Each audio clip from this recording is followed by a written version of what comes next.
my name is Joseph Scaria. I have been working in the development sector for the last 25 years. That includes working with the corporations also. So I come from a business background. So my first company was the Aditya Birla Group, the Birla Group. And later on, I've been working with some French companies in Europe. And later on, I've got the bug of development and I've joined UNICEF. And I've been working with UNICEF for almost 7 years. And after that, I had been a consultant, which is based on development consulting related to nonprofit management, and which has helped me to be a program designer for various nonprofits in India, a little bit in Africa and Australia.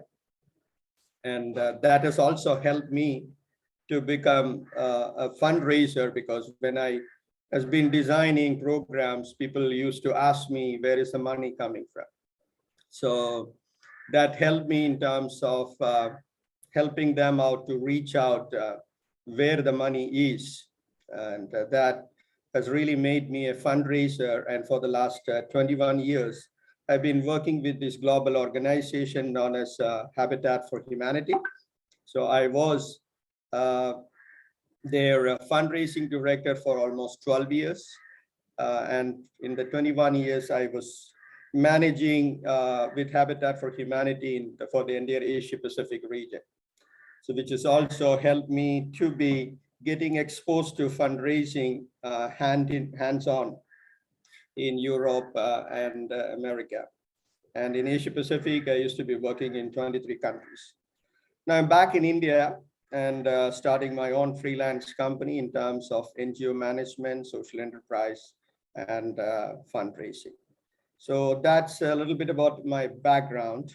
And if anyone would like to, as panelists, if they would love to introduce themselves, we can devote a little bit time, because that's good for me to understand if there are any fundraisers in the panel where I can also gain from your knowledge, as well as, we can make it sharing to the entire group.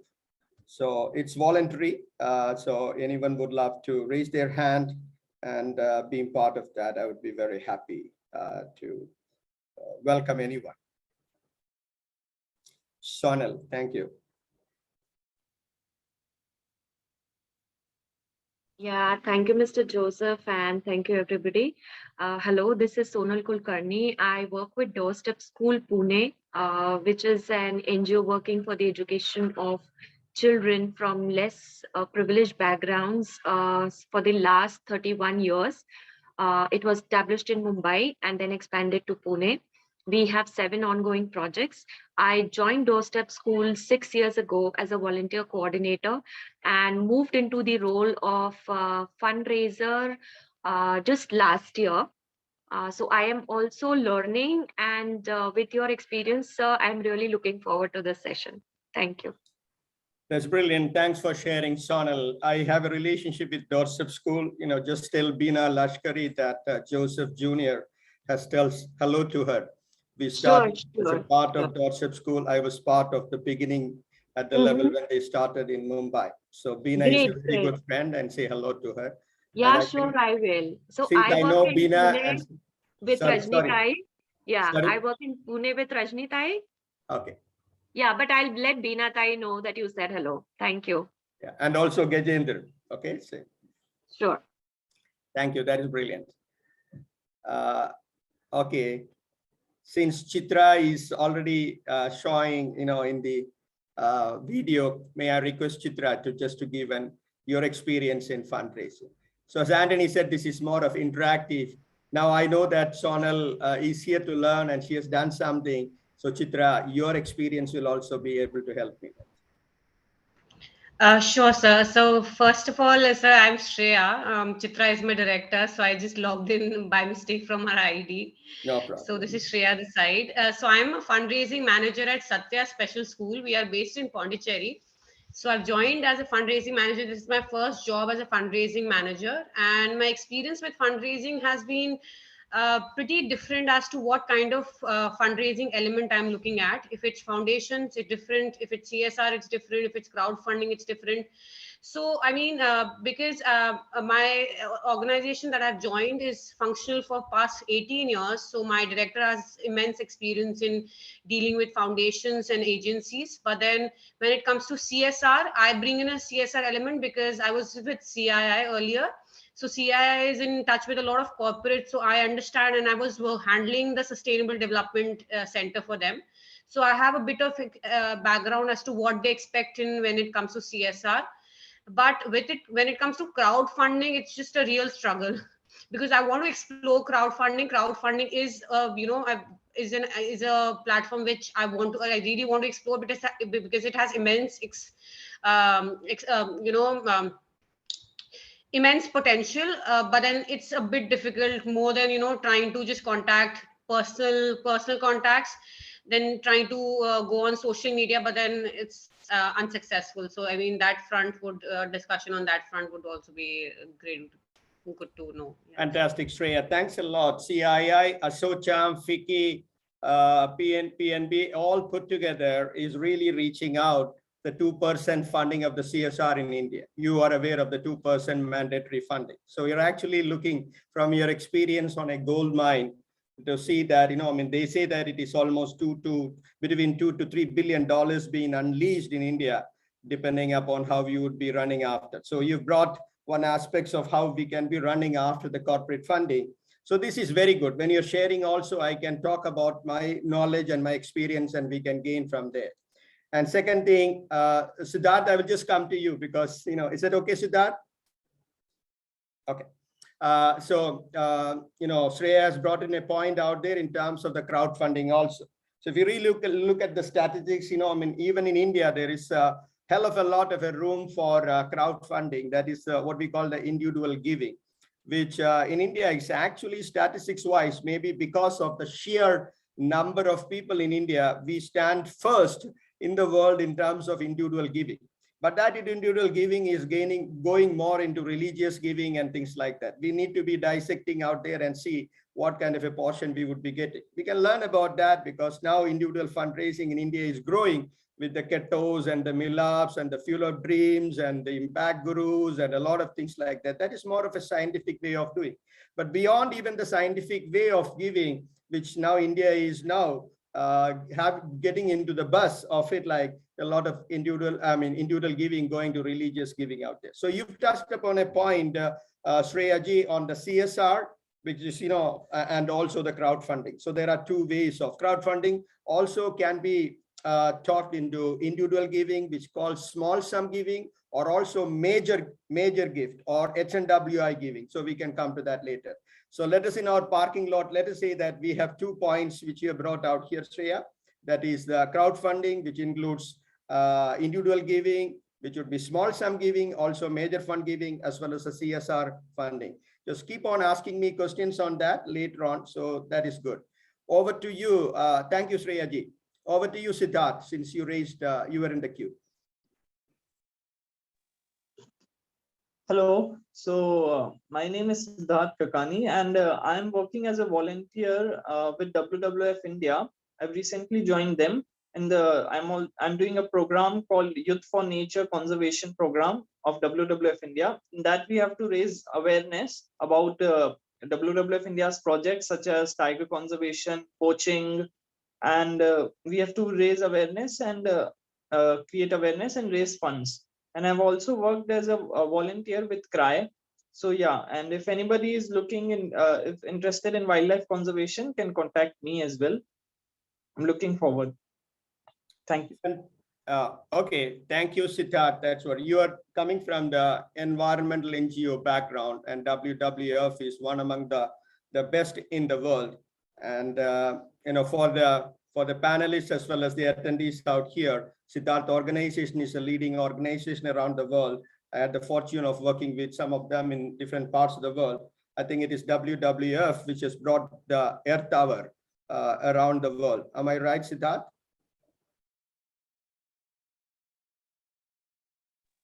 Not very fresh on that issue, but maybe so, I'm not confirmed. Yeah, I think it is WWF, which has brought the Earth Hour, where everyone is asked to switch off their lights and saving electricity for an hour around the world. It's on the Earth Hour. I don't know whether it is IUCN or WWF. Maybe I have to correct. But that itself is a great model of fundraising. Fundraising does not also mean the cash, but then how we are conserving our energy. So that is also important. Maybe I would be wrong on that front. I don't know which organization it is. Anyway, No, I think it's WWF India. I've seen that on their website. I think, yeah, I think it's that. If my memory is right, is the WWF Global, because it's a Global Earth Hour, EARTH, Earth Hour. Anyway, that's one form of raising information about conserving energy, and also that invites a lot of corporations and individuals to give into that their time and energy for that. Second, you said the most important thing, which I like, when you said youth for nature. Can I see you, Siddharth, so I can make it interactive for you? And when we are interacting, that is also helpful for other members out there. Siddharth, can I see you for a minute? Yeah, sure, sir. Yeah, you said about the youth for nature. Why I'm asking you and I'm pulling you to the groupies out there, because that's a very pertinent point for me, because I've been working with the youth and trying to raise resources by engaging the youth. The youth could be, you can be youth at heart also, because I used to work with President Jimmy Carter, who is only 94 right now. He's young at heart. So youth is a number, but coming to the real youth aspects of it, how do we encourage or engage the youth to be your fundraising volunteers is so important for any NGOs out there.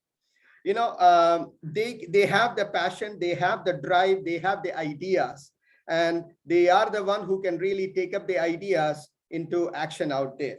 So could you, in a nutshell, tell about what exactly the Youth for Nature project you are involved in, so that I can also touch upon some of those ideas where I've been raising youth, engaging youth for fundraising. So, so the aim of this project is to engage college students and school students, and to engage them in this sector, so that they have an exposure in this sector, and who want to build a career can have a start in this. And in this, they are given trainings such as fundamentals of what are the fundamentals of fundraising, what should be kept in mind, what should we consider while approaching people, while pitching to people.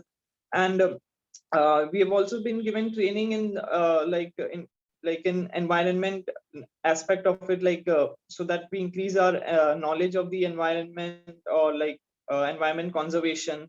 And yeah, and we have to create awareness. We can so that many people don't even know about this very properly, that climate action is the need of the hour. So it's very important that that youth is engaged, so that we can create an impact in the world.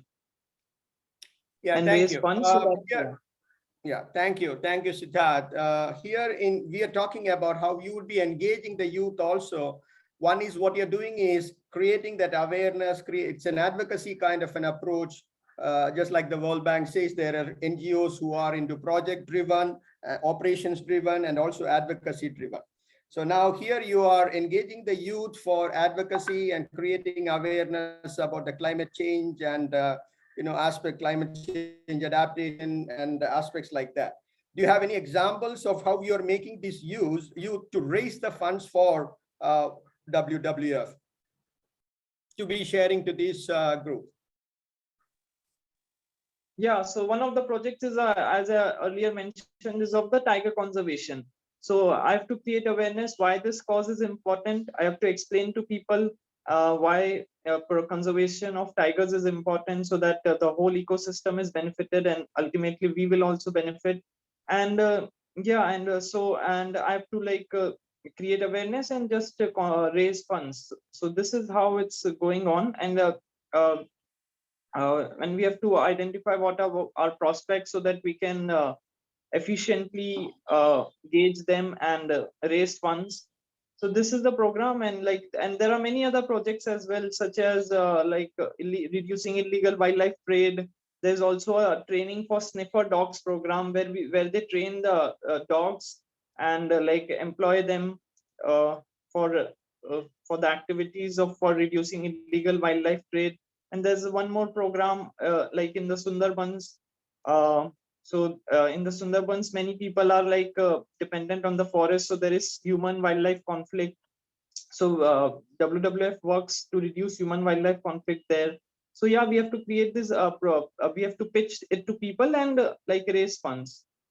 Fantastic. No, you've been talking more in terms of the programmatic aspects and how do you be doing that. I'm sorry for picking on you right now. I wanted to know that you said raise funds, pitch for funds. How do you really do that? That's what is the topic today while we are discussing. So I wanted to hear it from you for the benefit of all other participants. And if there is any questions out there, I will come last in terms of sharing my experience, how I engage the youth. So if you could, and if it is not confidential only, okay, if it is confidential, it's all right. But then you got a fantastic brand. No. Yeah.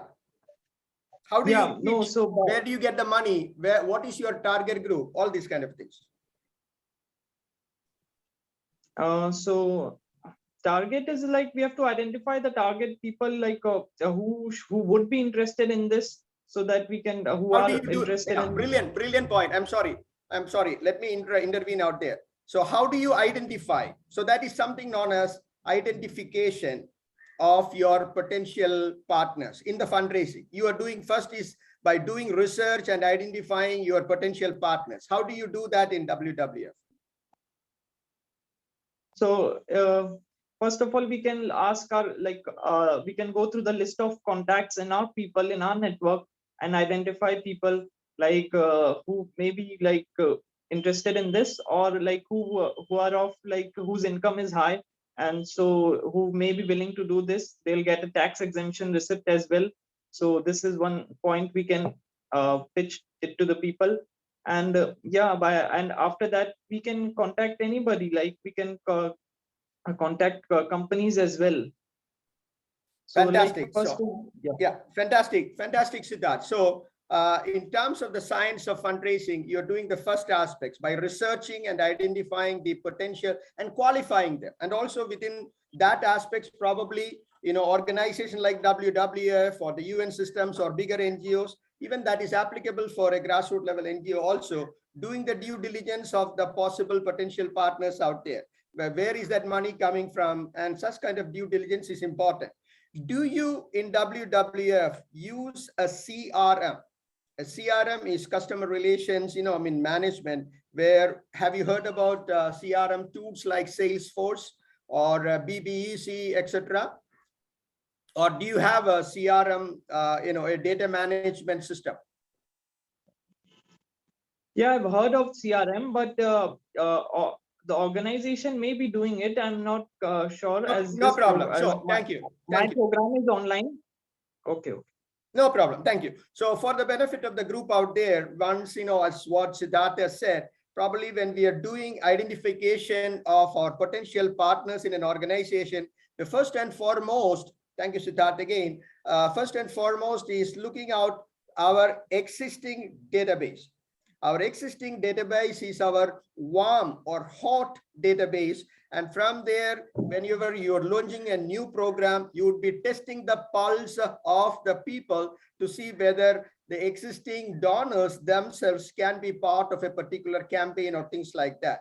That gives us the opportunity to be engaging them and taking more money out of them. Then the second would be, you would be doing further referrals, I repeat, because your own database are all ambassadors. They are just giving money, but at the same time, they are also the trusted, committed, passionate ambassadors of the cause of WWF. In this case, WWF or your own NGO or your own issue which you stand out for. So that is what I just want to pick up on Siddharth's idea and see that how you would be planning out there. So the CRM is, if you have that, very good. If you don't have that, look for a CRM. Because what happens is that right from the CEO or the board member or the fundraiser or the program leader, anyone comes in touch with a lot of people, and that has to go into a database, because these are a wisdom, these are all gold mines, these are all assets. Because today Siddharth would be there with WWF, but during the tenure of Siddharth with WWF over a period of 1 year or 2 years, he must have personally contacted, using the brand. WWF is a brand. Using the brand of WWF, Siddharth would be reaching out to so many people and inspiring them to be the the future and the potential prospects or funders of the organization. That has to go into a database. As small as a Microsoft Excel, if you don't have the facility for investing into a Salesforce or a RaceSage, or these are all the prominent CRMs available in the market for a price or even for less price. For NGO, Salesforce is giving, to a certain extent, it is quite free. So that's good. So that's a point I am looking into in terms of the basic fundraising.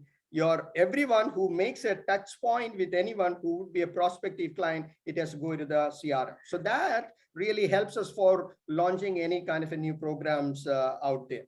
So that is one way of target group identification or prospecting, what we call in fundraising, and also running an internal campaign out there. Brilliant. So any other examples, Siddharth? I would love to spend some time out there. Of course, I will give more time for others because we have enough time here. So that is the best way. I thought it is important that I describe my experience rather than I go in a listed format out there. Okay, thank you, Siddharth. Any other ideas or experiences which you wanted to share, Siddharth? Like you also said, we can ask for referrals. We have also been told to ask for referrals. So that is one point.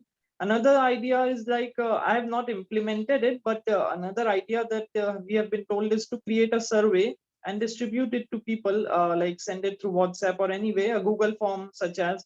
So, and in that survey we can like just put questions and like about the cause, and do they know about it or not, questions like this. And after the survey has been done, we can like know about the situation.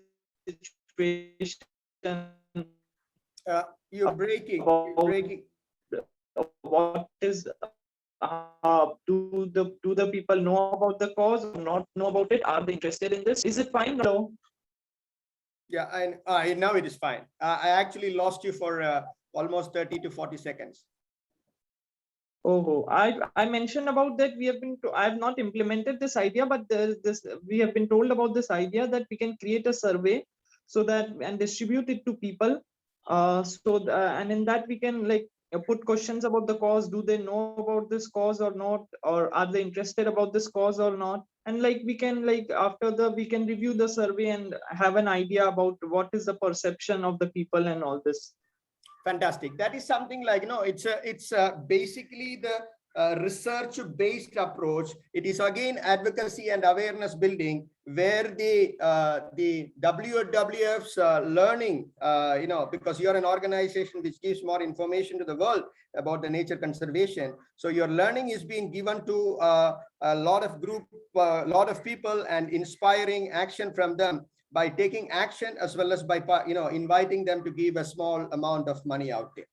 Brilliant. I'll stop you there, and let me go to someone else and here, and probably through that interaction we might get some other ideas on terms of how they raise funds.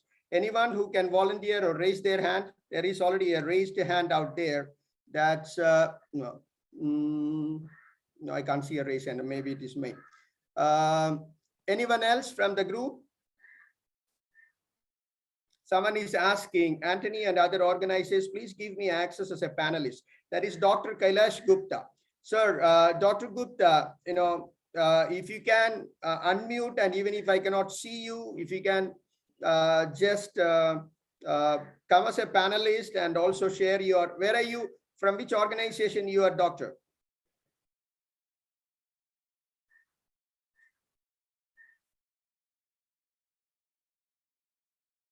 It's going to be some tough. Okay, if Dr. Gupta cannot hear me, what do we do when we do not have a budget for CRM, or how do we create a budget? Fantastic. That is from Sonal. Thank you. That's what I said about Salesforce gives free access to a certain extent. And for smaller NGOs, Sonal, it is not necessary. We need to be spending a whole amount of money. You're spending some money because that becomes a perennial source for you. That's why organizations spend money on a CRM. And smaller grassroots level organizations, totally, even I started, starting with an Excel spreadsheet. So Excel spreadsheet is you only need the skill set to be involved, engaging out there. You can Google, Googling, you can get a lot of information, Sonalji, and you can create that. So that CRM or a database management within the organization, when you're beginning, you don't have to really go. But Salesforce or other CRMs will allow you to retrieve the data at the click of one question out there. So that is how it is important, and that is not going to cost you anything, Sona. So did I answer that question, or if you want to have any further question related to that, kindly ask me.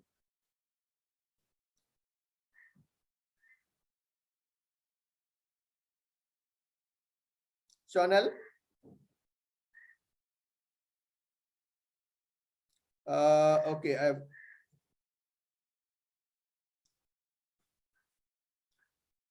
okay.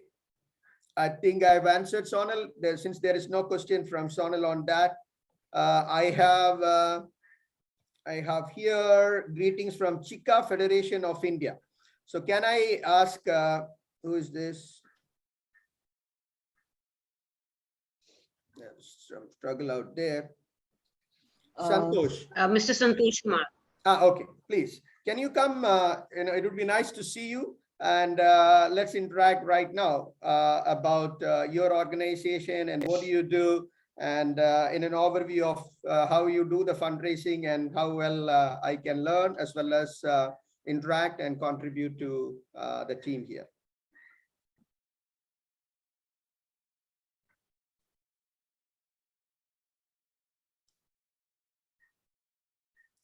Santosh?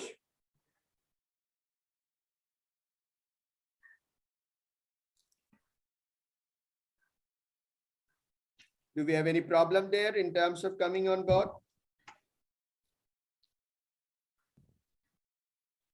Okay. Okay. Joseph, there is a question from Sonam. Can you elaborate on the referral part? Fantastic. Okay, fantastic. Sonam Yong Song. Thank you. Thank you for the question, Sonam. Do you want to come on the video, or if there is no bandwidth, that is fine. Can you elaborate on the referrals part? I am a novice in fundraising. Thank you. I can do that. Sonam, can you tell me which organization you are from?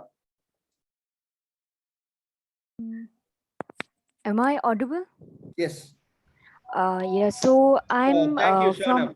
Okay, hi. Yeah, hello. So hello everyone. So I'm from Gunj. Right now I'm working as a fellow in Gunj. It's a 1-year fellowship, and like here we get to work in different verticals. So we are actually getting a multifaceted exposure of like different verticals. So I'm working in school to school team and also in a project team. So it's like a multifaceted exposure. Yeah. What do you mean by multifaceted exposure? I think there's a networks net connectivities issue. Her screen is frozen. Okay, it's frozen.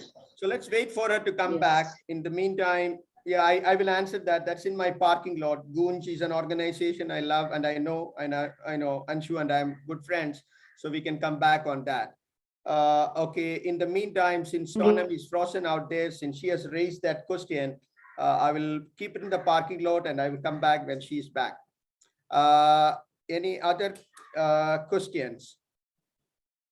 I can see someone out there, Rekha Shahani. Can I come in, Mr. Joseph? Hi. Hi. Hello. How are you? Very well, thank you. Long time. Very long. Can I come with my question? Please.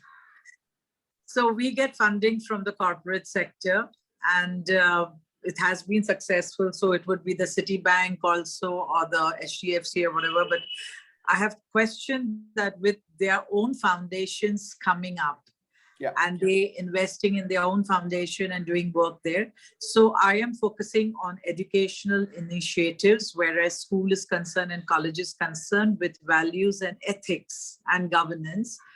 With the funding reducing with the CSR, how does one raise funds for these same initiatives which have been doing so well?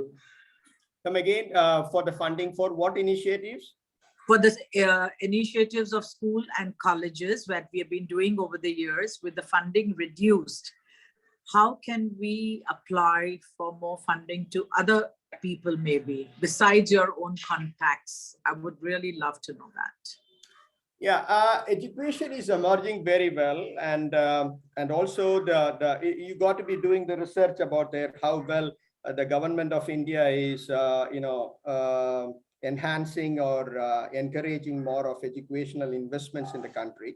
At the same time, sometimes you also would be adding more value by joint ventures with global universities, which might add more value. Why I'm telling that? Because there are various initiatives which is emerging in this country. The government of India is increasing joint ventures.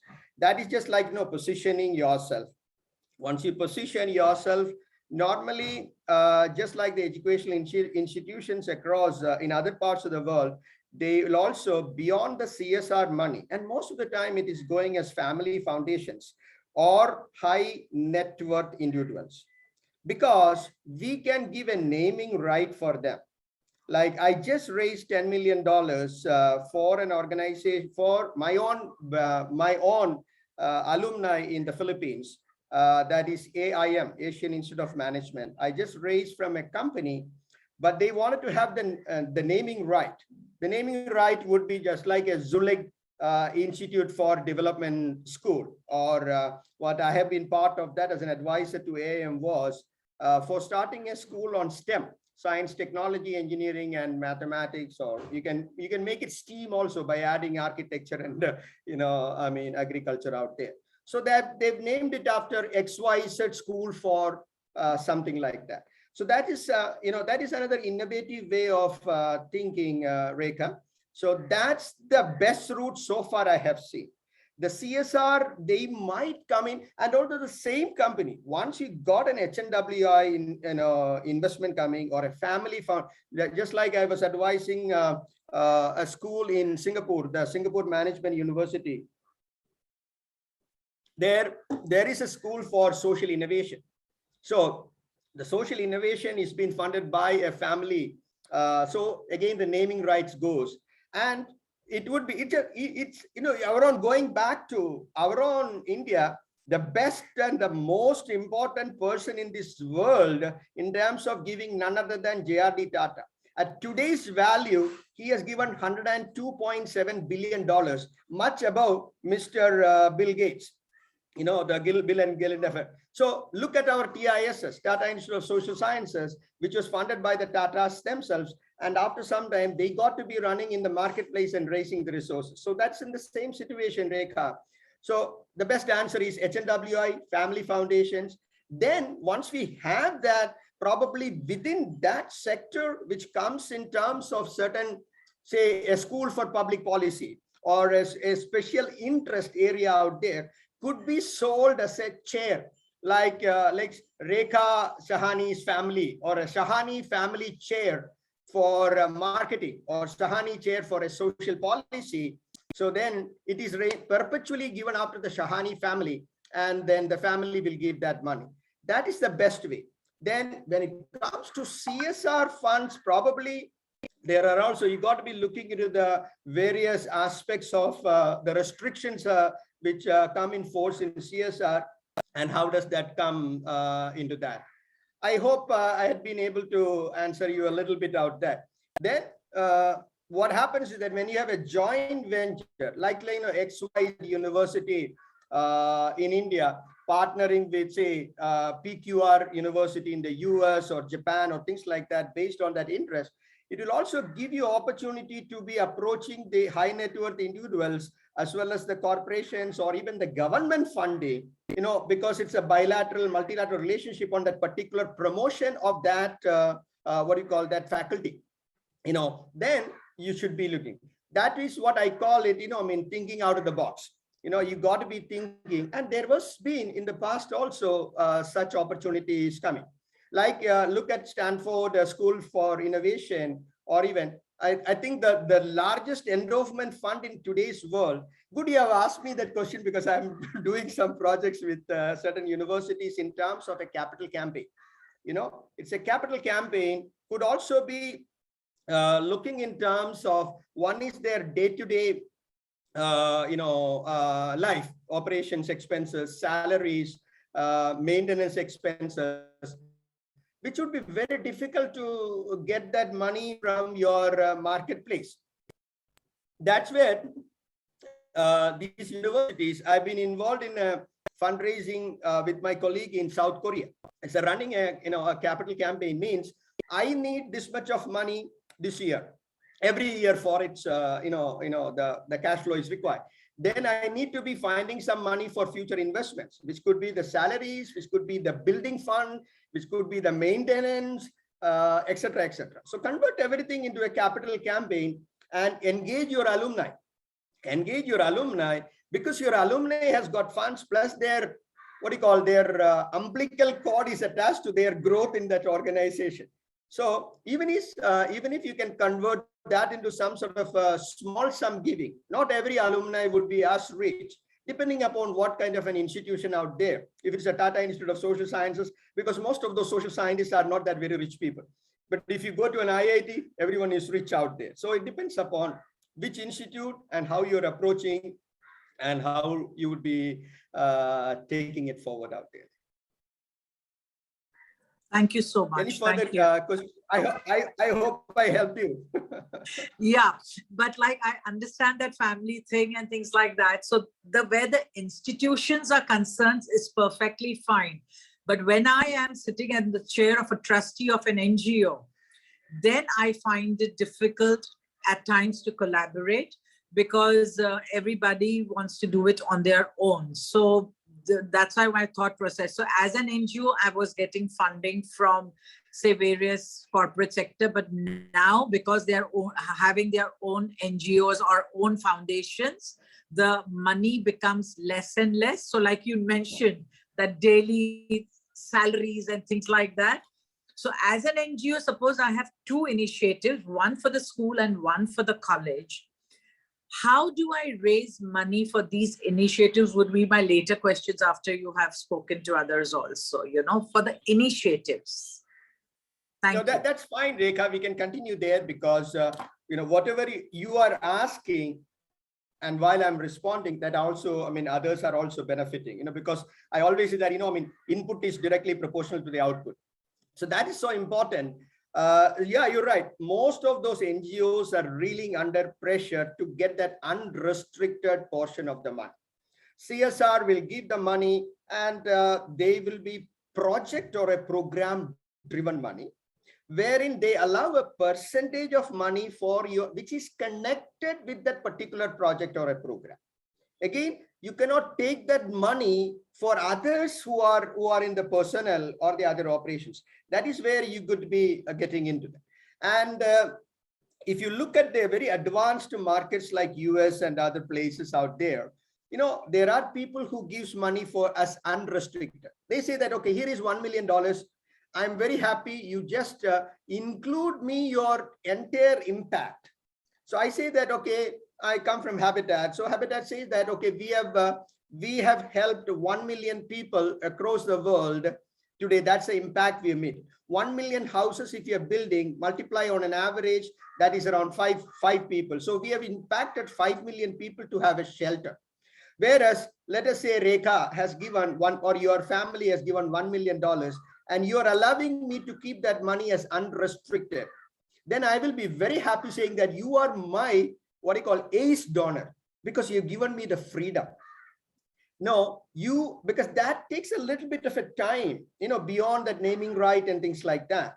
So that's why the HNWI, you would not be getting that $1 million in the initial stages, never, ever. You got to be building that kind of a trust. Probably I will come, smile at you and interact with you. Then you will say that, okay, you will also test me. You will test me for my due diligence, for my impact story with data. I can put up a story, but with data, what the impact I've made. So that is one route of raising that unrestricted income, and which is the most, it's also the 80-20 Pareto rule out there. 80% of, with your 20% of your time, you can take the 80% of the funds when you're really approaching an HNWI. Why I'm elaborating on that, that is also possible even for grassroots or smaller NGOs. First, it is like when you're getting into the marketplace, I hope all of us have raised funds as a school child. You take you take a box out there on the street, and you say that tuk, give me money. That that's the crowdfunding. Today's crowdfunding. No, so we have experienced on that money also from the crowdfunding. Today, India is emerging with the crowdfunding platforms out like the Keto, because I've raised funds from Keto, like the Milabs or the Fueled Dreams and Impact Guru. I don't like the way Keto or Milab or other people are putting this. We call the UN system, they call it the developmental pornography. Because they are, it's just showing that cry aspects, the empathy aspects in a little different way. It's just trying, maybe someone has to act upon that. But what they're doing in the society is brilliant. So we can get it registered. Give India is another great example, that's about unrestricted funding. So for the unrestricted funding has to come from the small sum giving or the HNWI giving. The basic aspects in that is you said a very, very important aspect. Who is promoting that? It is the trustees. The trustees have got a name out there, the boards out there, but now it is emerging maybe. But in the past, the Indian NGOs had all these trustees, they used their name as an aura. I am part of this particular organization, is a feather in my cap. No, the trustees, if they're really passionate about the work of that, they have to be putting in their money first. That's what I said. They got to be putting, and people would not, oh no, I'm giving my time. Okay, time is important, but talent is also important. But treasure, your own money is first important. So first, put in the time and the treasure first, then connect your talent and wisdom to be connecting out there. So inside an organization also, maybe it is the founder herself or himself has to put, however small it is. Okay, my annual income or my worth is only about 1 lakh or 10,000 or 10 lakhs, depending upon, put that money first out there. So that is important. And several of them are doing that. It's not a complaint. Several of them are doing that. So that is one way. Then when we can leverage on that with our HNWA friends, say that, I put in my money, and that is also happening. That is one way. Next, get into the crowdfunding. Earlier, it was direct mail. But direct mail, because I was associated with CRY, that was my first experience with Rip and Kabur in terms of, raising funds by their annual direct mailing out there. Then they came into support, direct support by raising the resources on the street level. Today, because of the COVID, we cannot raise the funds on the street level because now everything is digital. So digital world is going to be the world. Even today, India, only 10% of the funding which is raised in India is from the masses, but then that's one area. That's why the digital giving is now sort of exploding in India, which is a good sign, where we can get it registered and get it out there. So that is one way of getting this unrestricted income. Now, I would be talking something about innovative finance, Rekha. So that is where the new world is coming. See, the one is the philanthropical as well as the charitable giving that is going to be forever, definitely. but at the same time, we should also be looking into innovative finance. When you talk about innovative finance, it could be at the World Bank level or at the Danida level or other kind of a global fund level. No, I'm not only talking about that. That we have a very big players like a Danish innovative fund would be collaborating with the government of India and doing with a big NGO. No, we can even think about very small innovative, like Pritish Nandi said, any idea is an innovative thinking. So could be, you can get into rental income.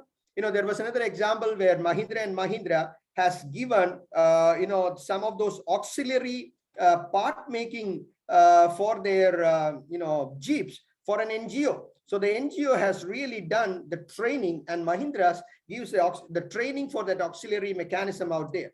So the NGOs have to be thinking more in terms of innovative thinking and engaging into business development, whether it is micro business, whether it is enterprise driven approaches.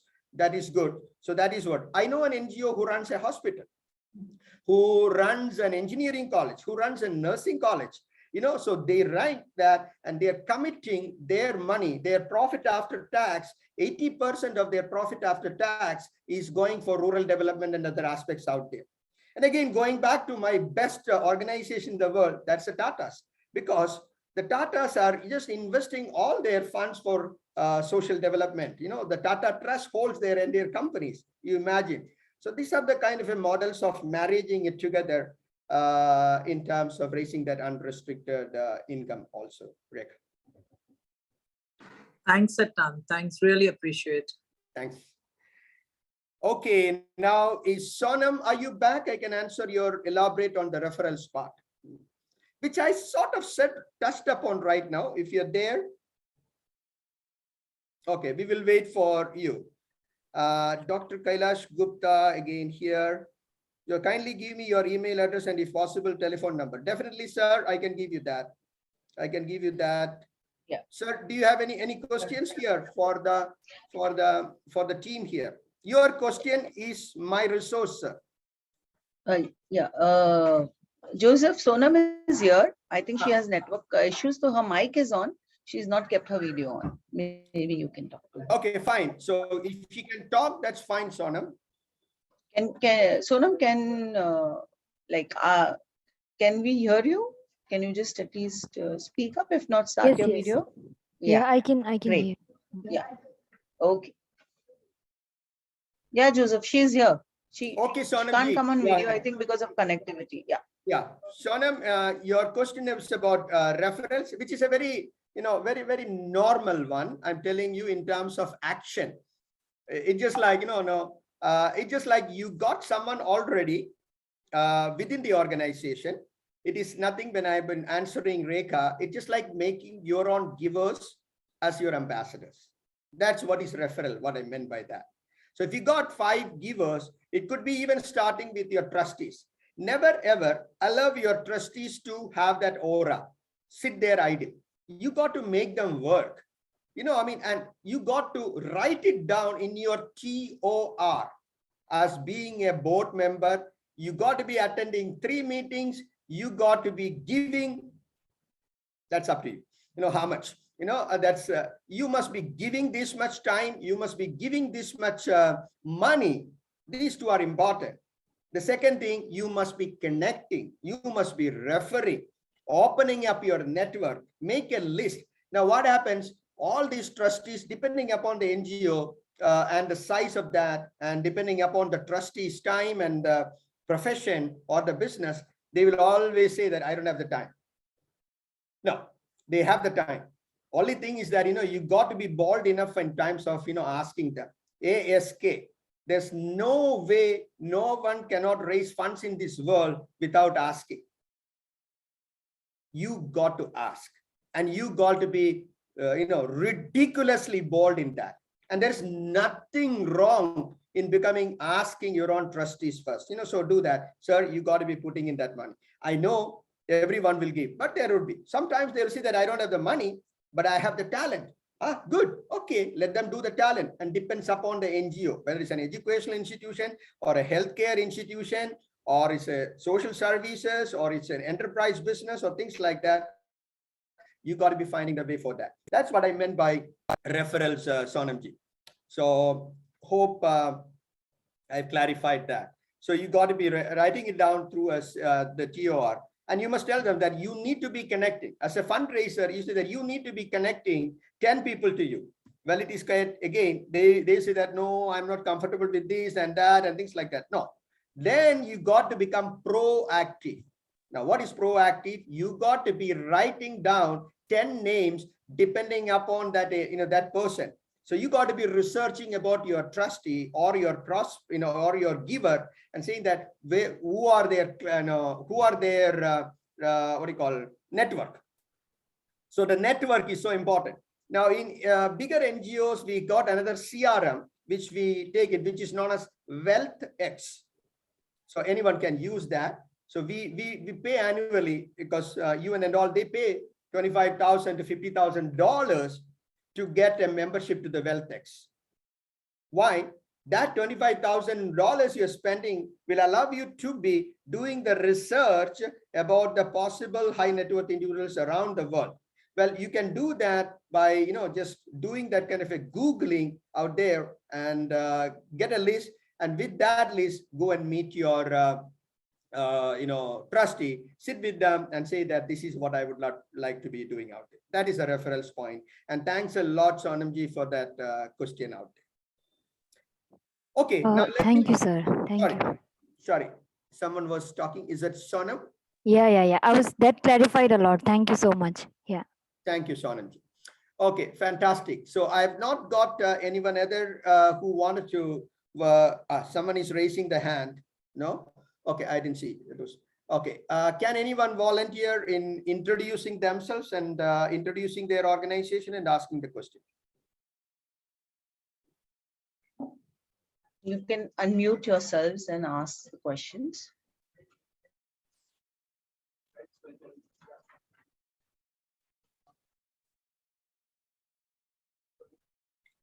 I can hear someone is trying. Okay, if there is any problem, no problem. I have the habit of volunteering myself to pick up people. Is that okay? Okay. I can see the name out here, Vanshika Rastogi. Would you like to contribute by asking your question, Vanshika?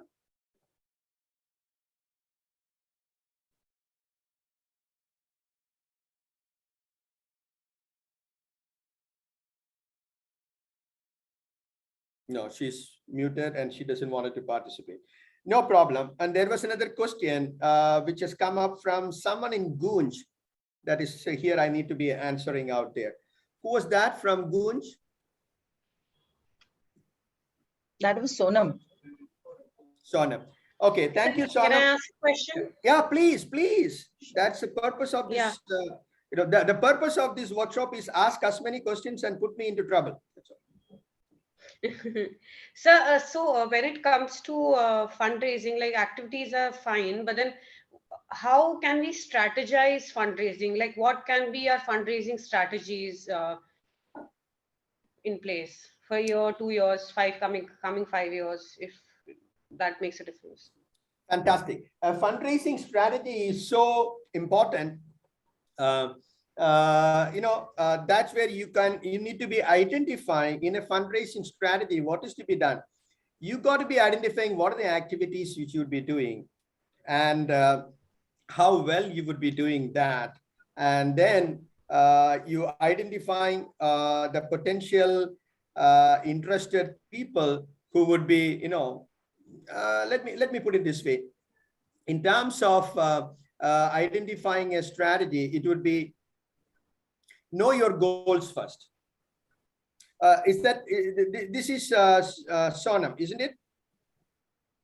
No, this is Shreya from Satya. Shreya, sorry. Shreya, you asked the question from Gunj, isn't it? No, I am from Satya Special School. Okay, doesn't matter. Okay, the question is about your strategies. Sorry, yes. Come again. What's your name, Miss? Shreya. Shreya, thank you.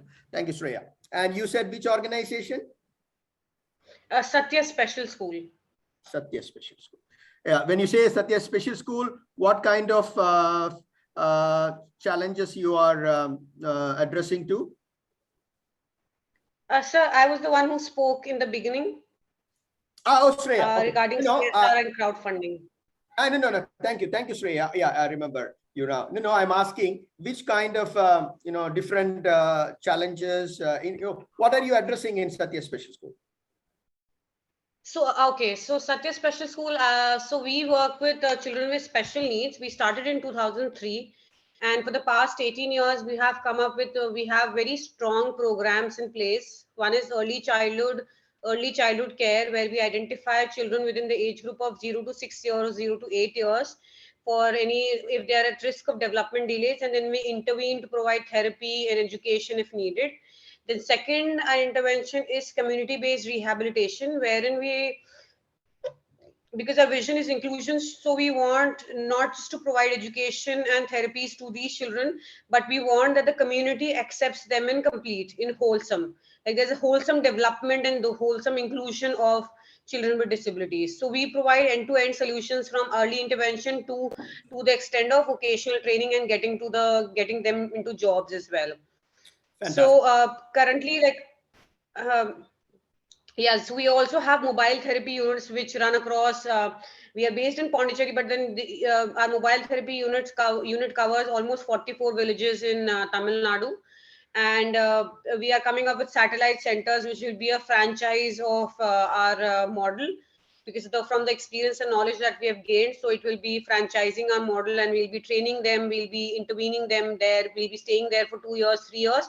Then we'll be handing over them to the person who will be identified as the person who will be taking in charge of the center. So this is our model, which we have a very we have a very growing model, in the sense, like for the first 12 years, you can say the growth was stagnant, but then in the past 6-7 years, we have a very stable growth. Like there's something new coming up every year. So as a part, we have also joined, like we have also been nominated as one of the beneficiaries for Dhwani Foundation, funded by APPI, wherein we are undergoing a capacity building program, wherein they are building up the capacities of 32 NGOs in Tamil Nadu, and they're providing them compliance and finance management training, fundraising, how to build a strong leadership. It's a very intensive program for 2 years, and I was hired under that program only. So our growth has been stagnant, but then fundraising strategies, we need some we have created a strategic document also for the coming 3 years.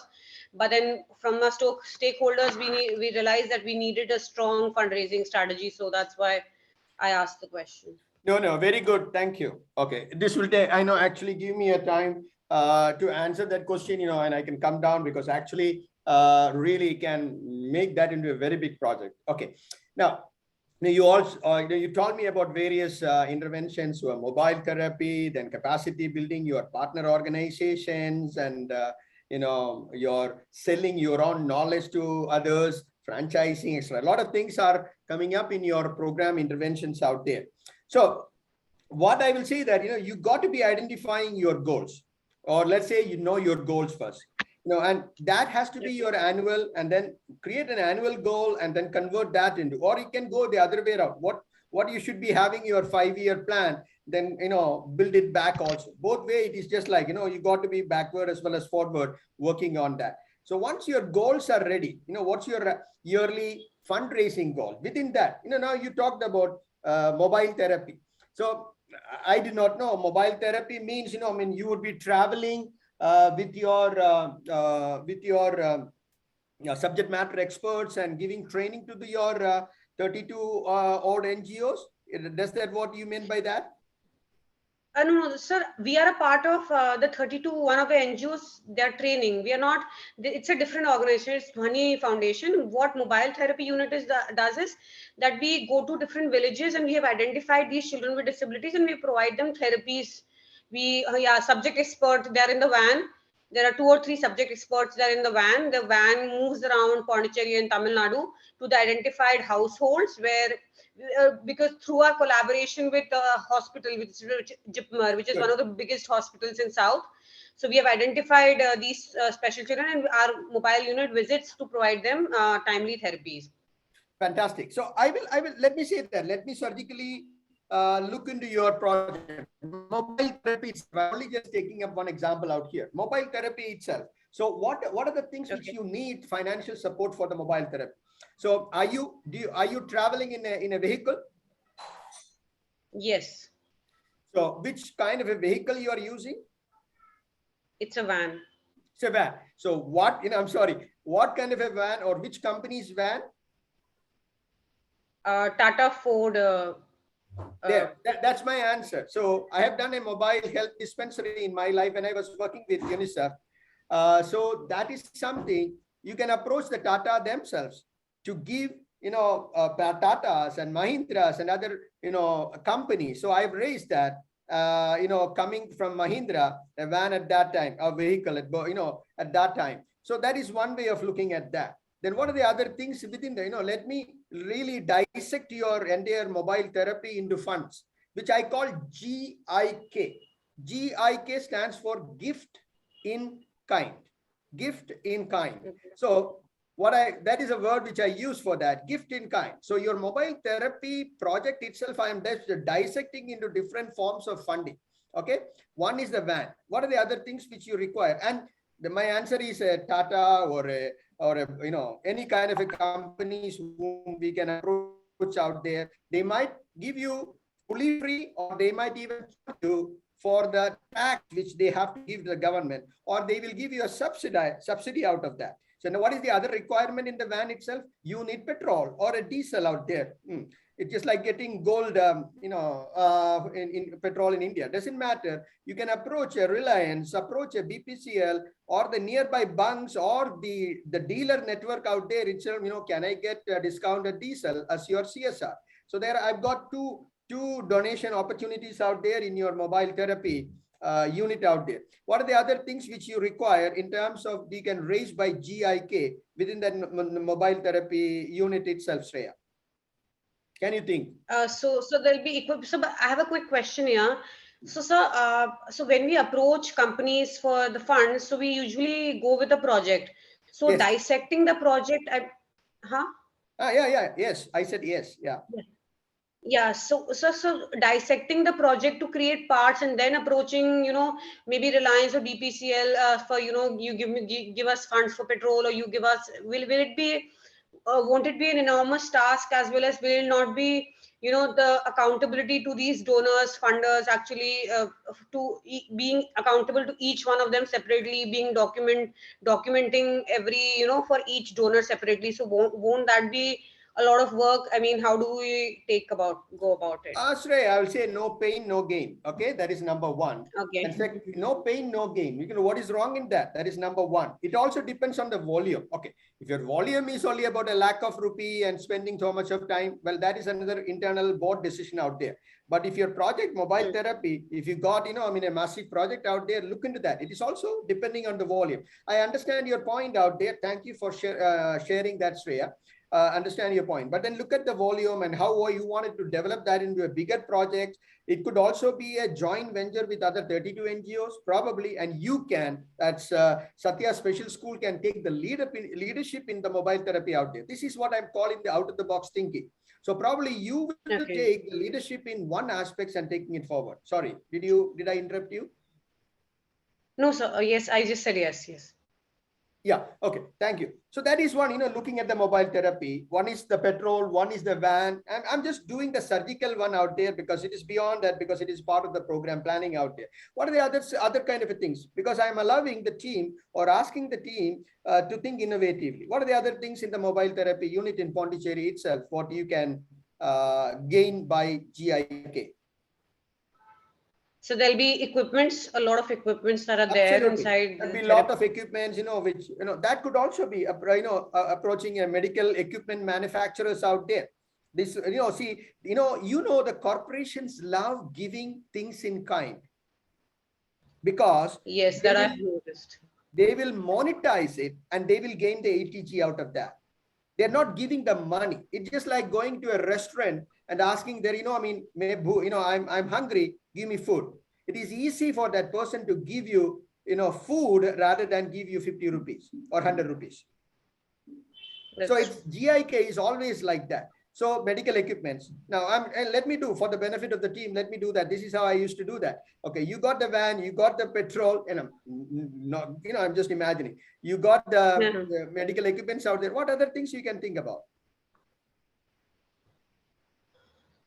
infrastructure. Like, how can we Like approach what? infrastructure? Good. What infrastructure?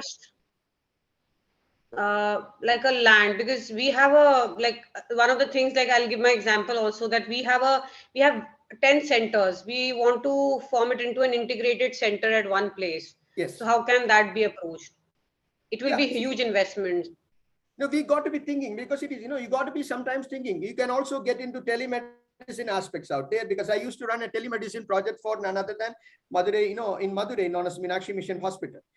And what we could do once we have really done that in a bigger level, then we told them that they can reach out to 300 villages, etc. Then we could raise the money from none other than Morgan Stanley. So that's why how you be doing your program and showing that there would be at least 5 to 10 people who would be ready to come over and put in that GIK and the money aspects out there. Again, I'm questioning you on that. In terms of the program out there. So you talk about all these kind of things. Other than that, do you think about within the infrastructure, within any other sector, within in your mobile therapy unit, can you get free things? Laptops, printers, laptops for basic functioning. Again, it comes under equipments. Thank you, Shreya. Again, who do you have medical personnel into that? No, so we have therapists, but then they're not a medical professional as such. They're yes. So of course, the employees, like if recurring expenses, if you can give an example. No, that's fine. You need to have you cannot take everything on volunteership, because there is a time challenge out there. They have to be. But of course, the therapist means like speech therapist or occupational therapist, or what kind of therapist? Yes, sir.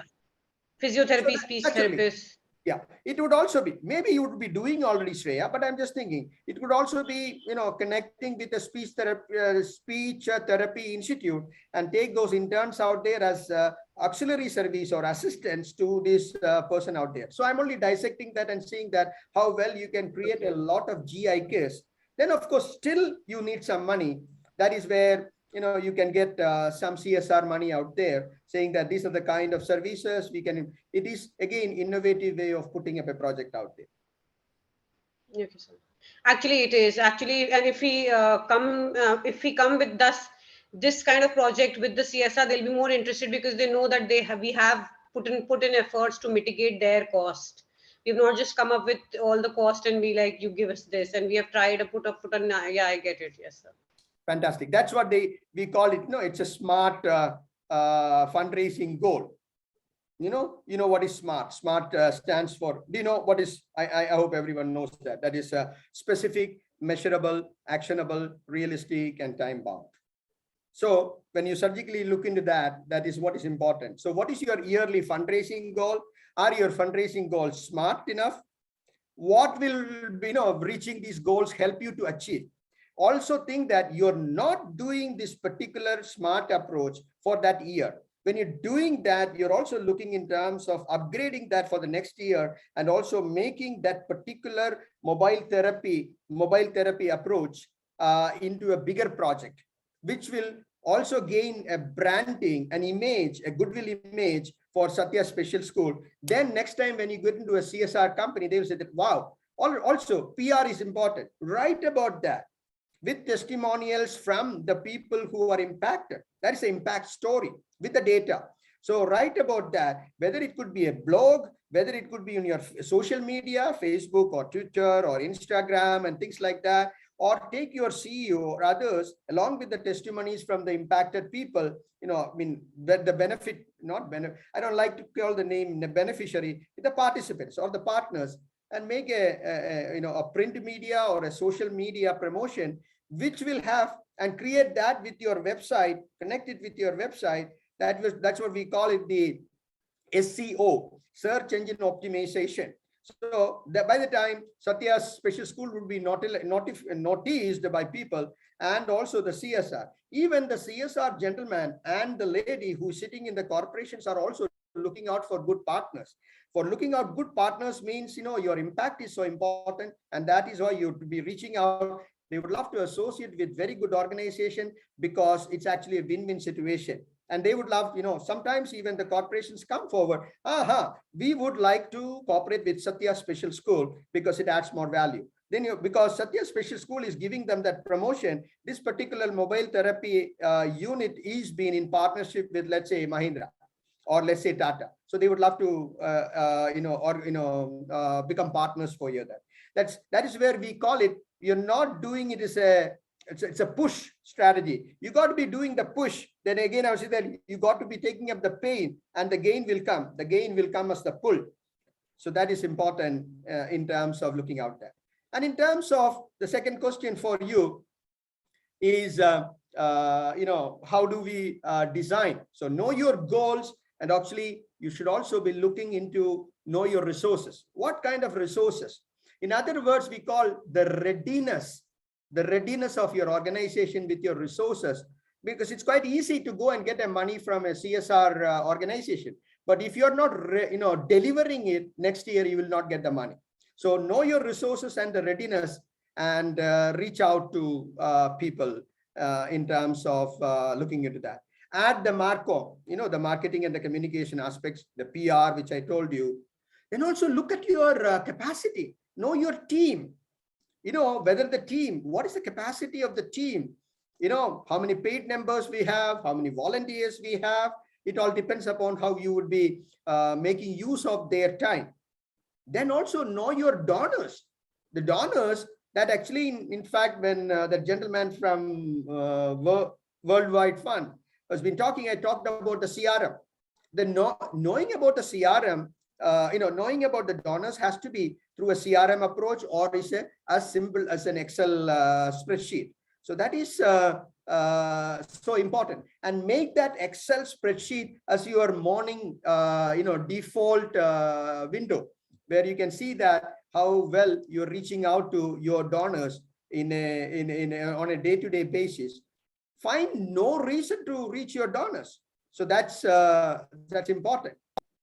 The last, in terms of while you're strategizing, would be know your limits also, because you can dream so big, but if you don't have a goal or your resources and with your team limits out there, that's what, identify that in your limits in terms of designing your strategy, which requires an ownership also of the people, within the organization and the board in terms of doing that. Then only we can really strategize on that aspect. Hope I have helped you there, Shreya. Yes, sir. So just a quick question before we move on, very quick question. Please. So you've said that reaching out to the donors on a regular basis, but then we have noticed that donors generally pull off because of so much communication. Even sending a newsletter is sometimes becoming bit. Sorry, my granddaughter just came in just to say hello. Sorry about that. You said something? Yes, I just said that, sometimes donors pull off because of reaching out them on a regular basis. So even reaching out them for a newsletter, sending a new newsletter is sometimes become questionable, and you have to filter the contacts as to who has objected and.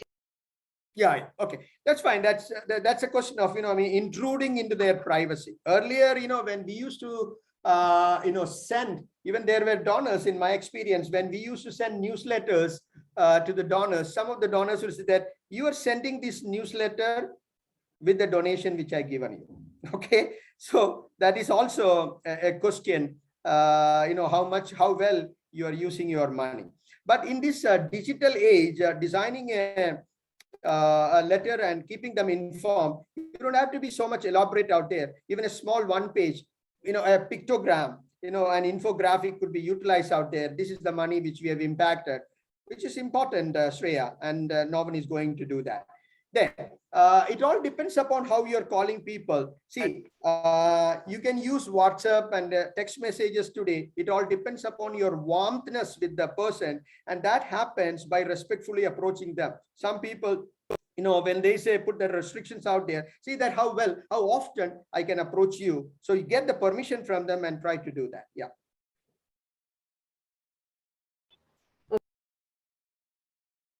Fantastic. Okay. Shreya, you have any more questions? No, Sir, Okay. I have a question. Please, who's that? So yeah, I'm Siddharth. So, Yes, so like, I want to design like make a message so that I can send it to people. Along with the message, I'll send one PDF also, which is about the work of the cause that WWF India has done about tiger conservation. So I want to know about the message. How do I design the message so that it's not too long? So that what should I introduce about WWF, about that I'm doing this program, about how much about the cause, and then call for action. Like, how should I design so that it's attractive as well, so that people give it a read and like so that they donate as well? Yeah, I know that's what I said about the Marcom approaches, the marketing and the communication approach. It should not keep it as a, you know, KISS strategy. Keep it short and simple. Because, you know, no one in this world at this WhatsApp age or this electronic age, no one has got the, what you call, the span of attention to read it, unless, you know, you're talking about a particular project and which needs a face-to-face or a Zoom kind of a meeting. We're talking about so, you know, when we are reaching to our donors, you know, identify the donor, the spectrum and the donor timeline out there. So when you're really doing a mass, communication, it has to be short and sweet, and it has to be pictorial, which will, one picture will speak 1,000 words. They know, use that kind of a thumb rule out there, and let's do that, Siddharth. Sure, sir. Thank you so much. Fantastic. Yeah. So there So is, one question. please. Yeah. Yeah, Sonal here. Yeah. So while knowing our donors, when we send out, say, Google Forms or anything to them, how, I won't say pertinent, I'm not getting in the word, but if we ask them for their more personal details, like, you know, your interests, your hobbies, professional details, age, etc. So is that appropriate? Because that's how we can study the donor base and make segments. Fantastic question. You will land up into trouble depending on the person, and no one in this world would love to give that personal details through a survey or research. There's something known as a GDPR. You know, first and foremost, the thing that, you know, you cannot just, unless you put an asterisk mark out there, this is a survey which is to be, you can see that several people approach you and say that, you know, I mean, I need to have this information from you, your, personal details. No one would be very happy to do that. Build a relationship and try to do that. And that is where, if you do not have the resources to do that, it is better in these days to get yourself registered with a Give India or a Keto or things like that, and go for the crowdfunding. Or if you're trying to do that, it has to be on a one-on-one person. By Googling and getting it also, beware that there is something known as a GDPR, global data protection right. They can put you into trouble that you are using this. And unless and until you give it in writing to them, I will never use your data for anything other than our own purposes. And whether there has to be a term signed by you, by that person, saying that you as well as them. If you're not doing that, you would be getting into trouble. Yeah, and also one more thing, NGOs are a route to get the data, and you can even sell the data tomorrow. You can sell the data tomorrow for money, and that will create problem for your NGO. So don't get into such kind of a things. Depends upon, because it requires more time, what way you need to be doing and what way you should be approaching. So I can advise you, or a lot of people who can advise, not even Joseph, the best thing is, the best advisor in this world for fundraising is Google. Just Google. You will get a lot of information out there. You can design it out there. You don't have to spend too much money for fundraisers or consultants out there. First, you do your own research-based approach, because you know your organization and where you want to take your organization further. And when you really wanted to be stepping it up in a different manner, that is where you need professionals like me or others out. Otherwise, do it by yourself. DIY. Do it yourself. Yeah. Thank you. Because I've been reaching out to donors, and like you mentioned that know them individually, but where we have a donor base of individual donor base of more than 1,000 donors, it becomes really difficult to call each one individually. Yeah. That's brilliant. That's what, you can reach out to them, because their coordinates with you that they have given on willingness. The email, your telephone, or your WhatsApp. You can even create a WhatsApp group by asking their permission first. Yeah, we have done that. Permission is so important. Otherwise, they will never, even they can abuse you. They will say that, Sonal has done this without my permission. That one word itself will, delineate 100 people from you. Yeah, true. So that's true. So, Okay. but how do we expand the existing donor base and data? I can understand the research and reaching out and the suggestions that you gave about, marketing and all, but still, I am finding this very challenging, because we cannot go back to the same donor again and again, even during the same year, the same period, asking him or her to donate. So how do we expand this donor base? I use referrals. Yeah, I use the word referral, and someone asked me that question. This is again referral. Each one get one. It's easy, Sonal. It's, I challenge you. Okay. I challenge you, because I am, you are my donor for my organization. Sonal, you are giving me 10,000 rupees annually. I will tell Sonal, make that into an EMI. Not EMI. I call it EMG. What is EMI? Equated monthly installment. So I will call it EMG, equated monthly giving. Okay. So I'll tell, Sonal, why don't you give, make 1,000 rupees per month rather than giving me 10,000 rupees in one shot. So actually I'm gaining. Per month means I'm getting 12,000 rupees. Okay. So it's an EMG. It could be connected into your swiping card or your Google Pay or Paytm or anything. That's what, you're interacting with them on a regular basis. That will give you, out of this 100 rupees per month, sir, oh, Sonal, Sonal, you will ask me, Joseph, what are you going to give me? Sir, you will get a newsletter of the impact, which is only one pager. It could be a WhatsApp. Or probably, do you really on an annual, because now it is COVID time, it is quite difficult, but even it is virtually, do you need to bring in your 10,000 and 1,000 donors on an annual platform? Today, it is so easy to bring them into an annual platform by just giving a message by Bina or some of your board leaders out there and saying that, thank you, we have impacted. And don't make it long, make it maximum 40 minutes or 1 hour, saying that this is the impact. Let Bina, your director, talk to all your 1,000 people. Thank you. Everyone loves thank you. Everyone definitely loves a hug. And that is a moment, Sonal, either you or your CEO or your chairman can ask, hey, from this year, our policy is that you are 1,000 regular givers to us. We are going to really increase this to 1,500 next year. You only have to give half a percent. But I'm making it practical out there. Not all 1,000 would be giving. So maybe 200 will give 1 each or 2 each. You attained your, this thing, and make into EMG, equated monthly giving.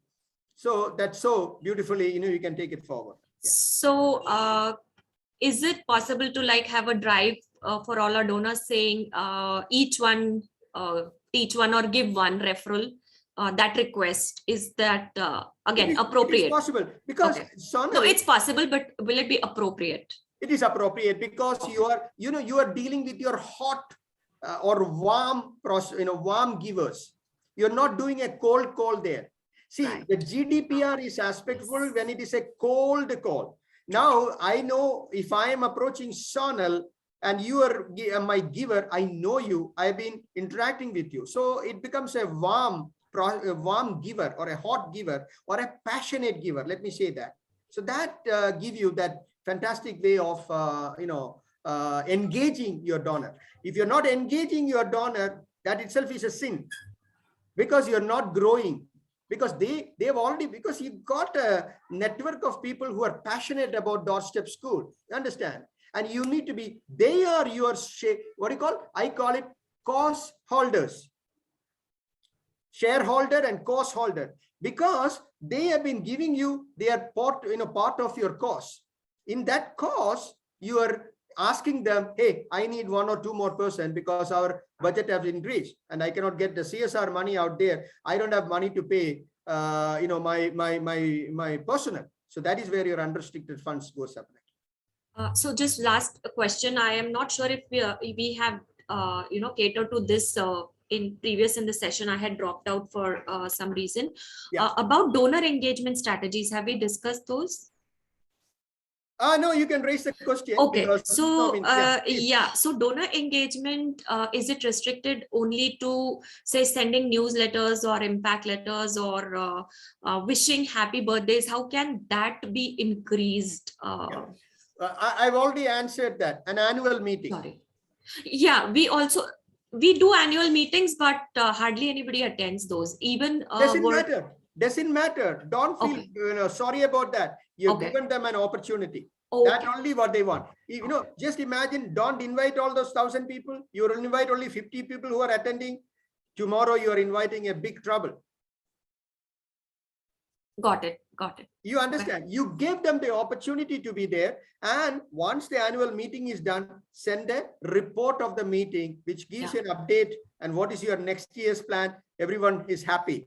Right. They would not be reading it also, but they're happy. I got something from Sona. Okay. And in today's world, what is the weightage for sending actual greeting cards, festival cards, as against an email or a WhatsApp message? Actually, I am a fan of snail mail. Snail mail, okay. Yeah, being by physical ones. That is a snail mail. Because today everything is on virtual. Digital. Even human beings are. Now we are sitting virtual here. Touching has got its impact. But then again, we need to segregate the donors that, a different generation believes in that. The younger generation doesn't believe in that. They're like, okay, why are you wasting paper? So we again need to make those segments and cater to them that way. Fantastic, suggestion out there. Some people might not, because all the banks and everyone, they just save papers out there. But once in a while, during Diwali or a Christmas or other festivities, sometimes isn't it nice to get a small piece of paper in your hand? No, then probably you might have to really discuss it with your trustees or even a marketing person. How do we approaching looking at but if your organization has got a policy of not doing paper, don't do that. So it's again a question. I leave it to your board member and depending upon what is your so it's more dependent on the donors, like absolutely. Yeah. Okay, if they say that I don't need a paper, you need to respect that. You've answered that. Yeah, thank you. Fantastic. There is a question right now here from Kailash Gupta. Read my comments in chat box and give your comments. Okay, someone is already asking me to reach out to them later. Fine. Thank you, Dr. Kailash Gupta. Okay, someone here, IDC, please give me challenges in seeing this. Anthony, I cannot see some questions. Chandrakan, okay, doesn't matter. Okay, any other questions from the team here?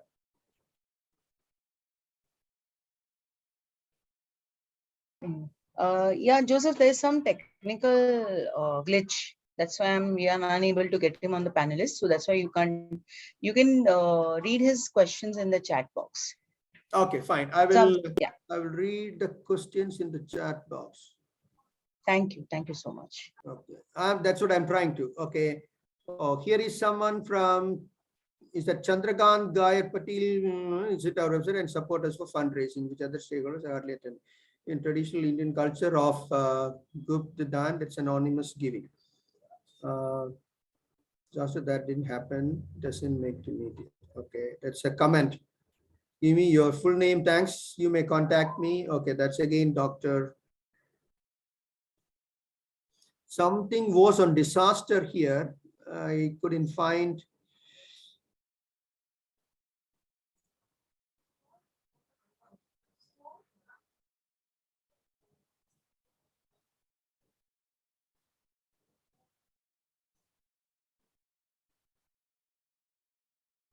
So apparently, Dr. Gupta has written they don't approach. They expect people to do Gupta Dan, and they had reached out to IPL team and for a particular. Yeah. Okay. Okay. There is someone here. My organization. Oh my God. I am having trouble. There's some question on disaster response here. I couldn't see that. Dr. Gupta, if you can just type your question one more time.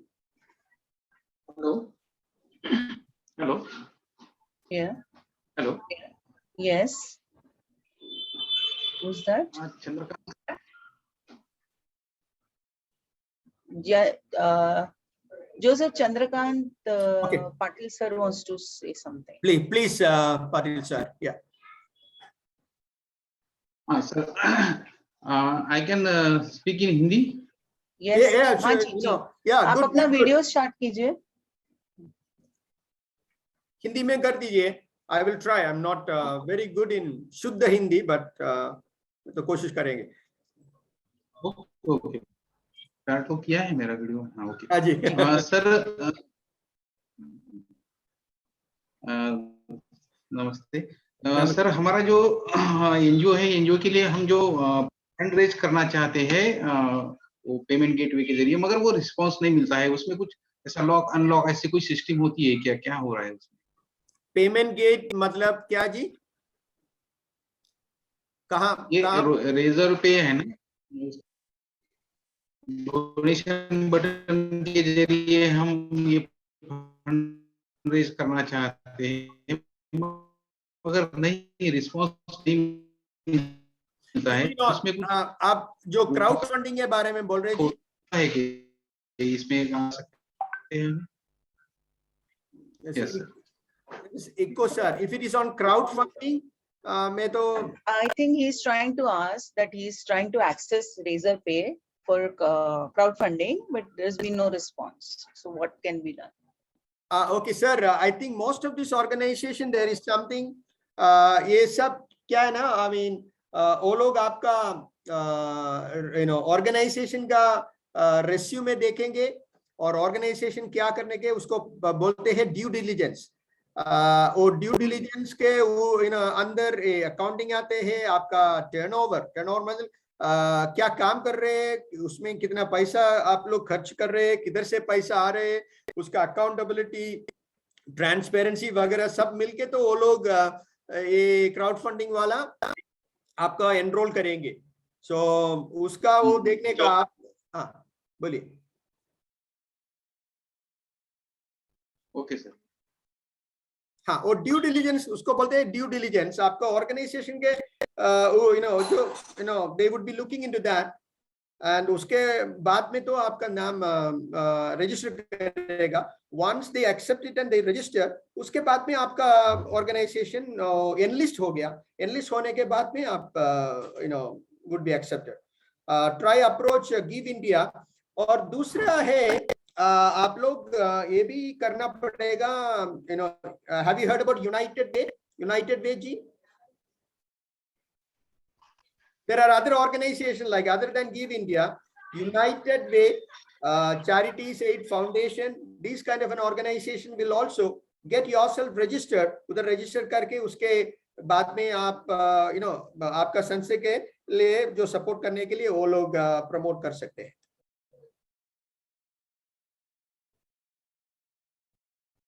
Okay, Ji? Okay, thank you, sir. Okay, Okay. thank you. Okay, there is another question right now. Oh, that's again the same question. Okay, is there any more questions from anyone else?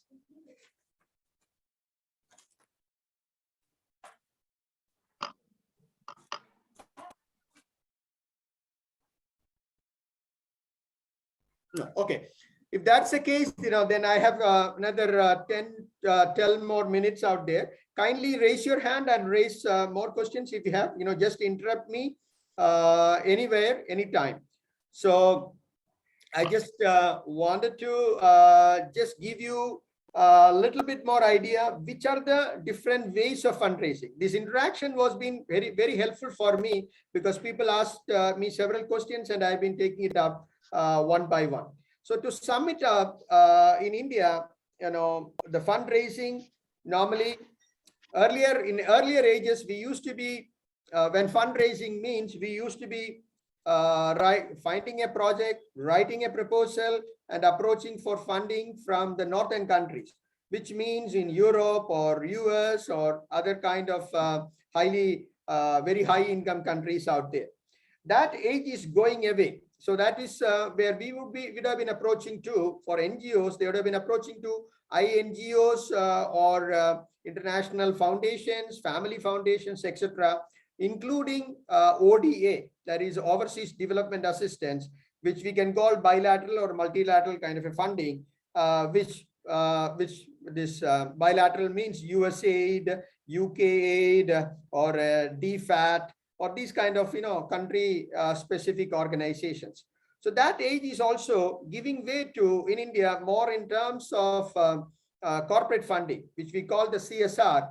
Now, in the CSR funding in India, which is 2% of your profit after tax, within the corporate funding also, apart from the CSR funding, we would also be, we can also look forward for opportunities from the corporate funding. We can look for sponsorship funding. We can look for volunteer funding. We can look for time. We can look for GIK. Then we can, in the innovative financing area, we can also look for corporate and into social enterprise businesses. The NGOs can also look into business opportunities out there. So that is about the CSR. And in terms of summing it up, other opportunities which I told you, crowdfunding or digital funding is coming very big. So we should also be looking into that. Then invest your time into events-driven fundraising. Now with COVID, I do not know how well we can do events physically, but there are organizations which are doing events. There are organizations which are doing events in terms of Zoom events or virtual events. I have done that in other countries, but we can do that for a fee out there, and then we can raise resources from that events. Then in terms of university aspects, we talked about capital campaigns by engaging individuals, high net worth individuals, etc. Then the last which I wanted to touch upon would be on the innovative finance.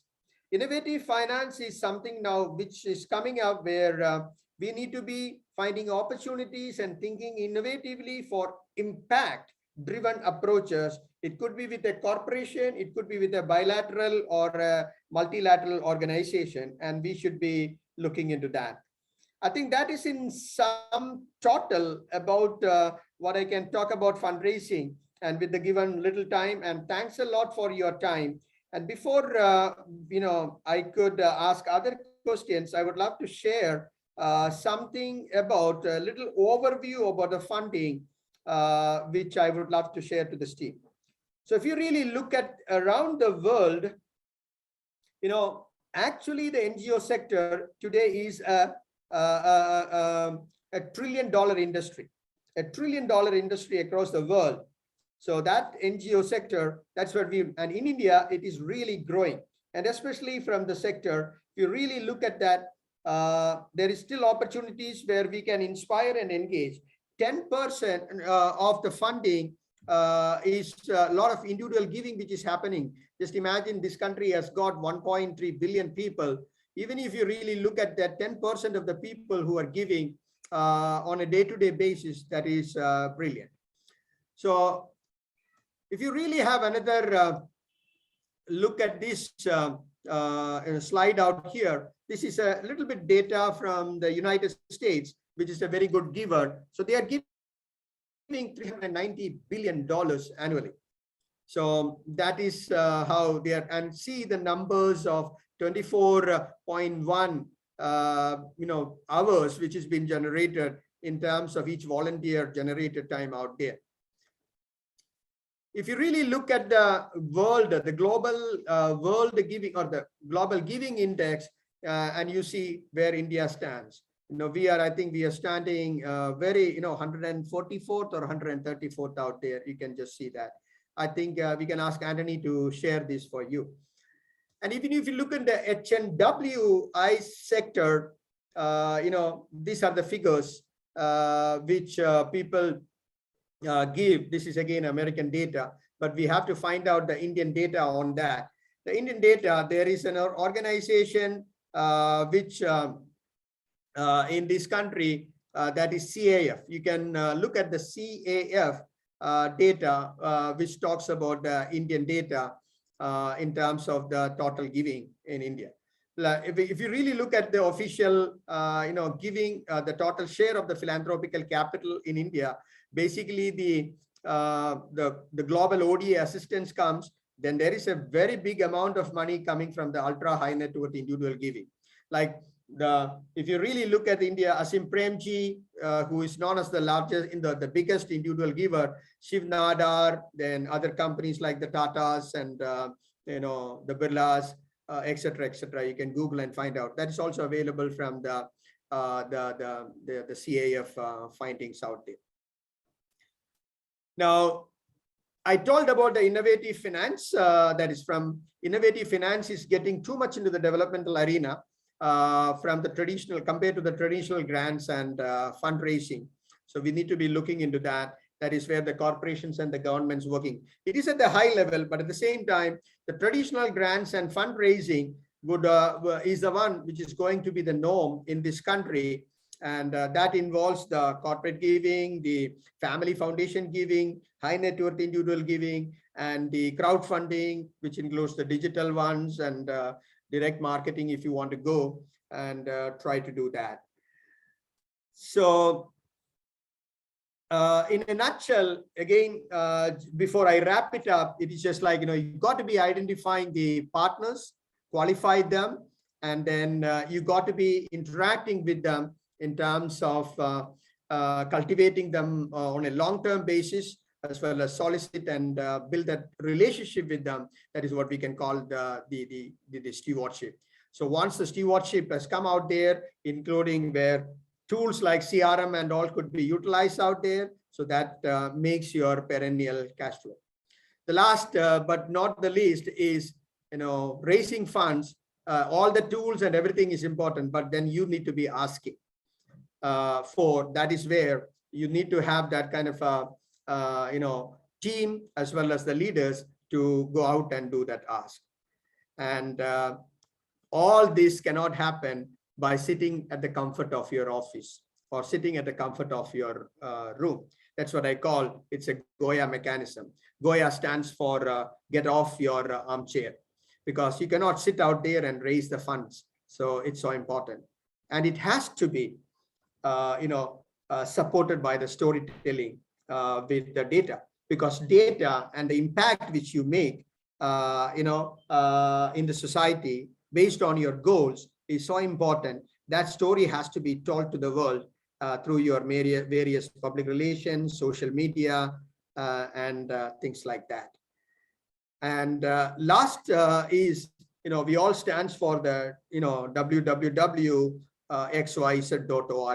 So organized resource generation, that means again, in an organization, that is a discipline, that is a strategy with which we have to do. And that is the optimal resource generation. And that's my last summing up words for everyone.